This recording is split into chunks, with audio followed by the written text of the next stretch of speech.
Well, June is Pride Month, and all this week there are events across the city to celebrate the LGBTQ plus community, from parades, festivals, meetups, and other events as well. And this month's about celebration, also about awareness for some serious issues impacting the community. Joined now by Tramour Wilson from the Pride Center, Maryland. Also, Dayna Smith, Executive Assistant, joining us as well. Thanks for coming by, both of you. Thank you for having us. This is no small task. We talk every year. It just seems to get bigger and bigger. Yes, it does. Tell me about this year. Yes, listen. So, this year we decided to set up for 7 days of events.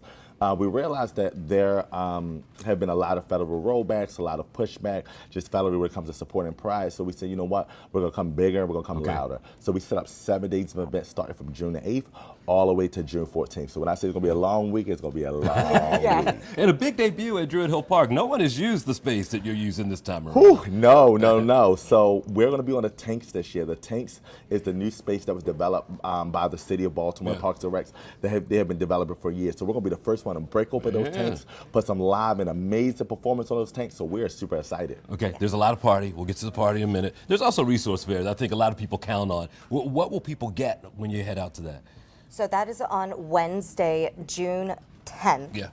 From 12 to 6 p.m. at the War Memorial. Okay. And so we're going to have a whole bunch of vendors. There's going to be a fashion show from 4 to 6, and it's just a way to bring community and support them and give them the opportunity for growth. Sure. What kind of things will they be able to see once they come through there? Yes, absolutely. So for the War Memorial Plaza, we'll have a stage, we'll have some local performances, we'll have some amazing DJs, we'll have vendors set up along the side, providing resources on job services, on like resume building, and just natural resources for this community and for our allies. And then also from the performances, they will transition from 4 to 6 inside, and we'll have amazing fashion show with amazing models as well as some amazing designers. So we're pretty stoked about that. You're the king of branding. You're listening to things. Everything has a cool name. You got Twilight on the Terrace coming. You got Youth Going to Shake and Bake. Let's start with, I don't know, Twilight on the Terrace. What's going on with that? Yes. Dayna. That's our big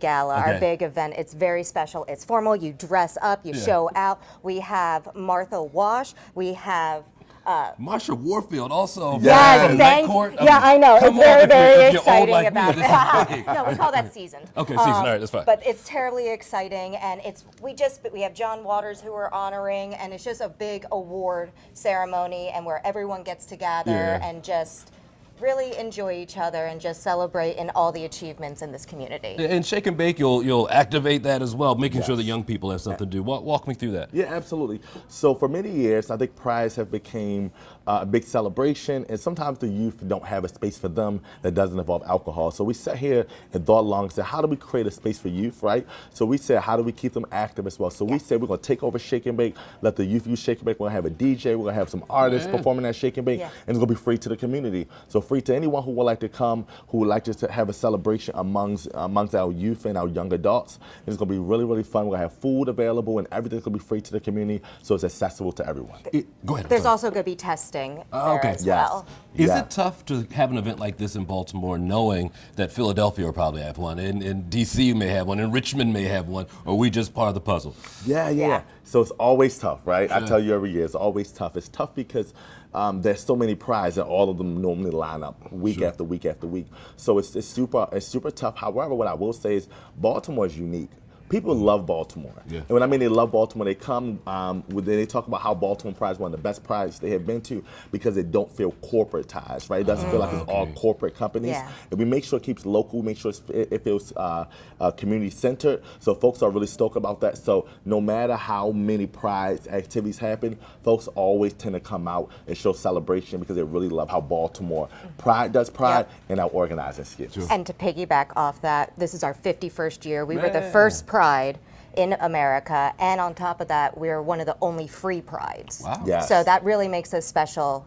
So Tell me about, we have about 90 seconds left, voices being heard these days. Do you feel like voices are heard? Do you feel like more people feel like they have a voice at this point when it comes to legislation, when it comes to community activities involvement? Yes. So to keep that short, what I will say is that we have seen that voices have been rolled back. We have seen the isolation and cancellation of certain voices, specifically our marginalized communities, whether it's Black, Latinx, trans, and just members of the LGBT community in general. So we have seen those rollbacks. However, we have also seen a lot of self-advocacy. We have seen a lot of people say, you're not going to cancel my voice, you're not going to silence my voice, and we're standing up. And that's what Pride is about this year. It's a homecoming, and it's bringing everyone back to Baltimore, bringing everyone back to the root of the foundation of Pride, and making sure that everyone's voice is heard, even if it's been ignored on the federal level. We've given dates for next week and that kind of stuff, but if people want to just get in touch with the organization, what's the best way to do it all? So I will say, if you want to get in touch with the organization, the best place to do, you can go to our BaltimorePride.org website. You can follow us on social media at Baltimore_Pride, and then you can also just come visit us. We're at 2418 St. Paul Street. We're always welcome to have you. Another week of caffeine and you'll be set. Yes. You'll be all right. Right. You're almost there.